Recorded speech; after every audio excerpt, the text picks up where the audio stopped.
भारतीय हवामान विभागाच्या दिनांक 31 जुलै 2026 रोजीच्या इशाऱ्यानुसार पुणे, सातारा व घाटमाथा परिसरात झालेल्या अतिवृष्टीमुळे सोलापूर जिल्ह्यास 1 ऑगस्ट 2026 पर्यंत पुराचा इशारा देण्यात आला आहे.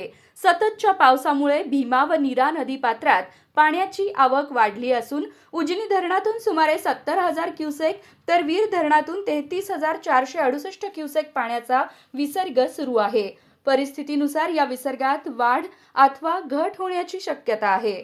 या पार्श्वभूमीवर नदी, नाले तसेच नदीकाठालगतच्या गावांमध्ये पूरस्थिती निर्माण होण्याची शक्यता आहे. त्यामुळे नदीकाठच्या गावांना आणि नागरिकांना सतर्कतेचा इशारा देण्यात आला आहे.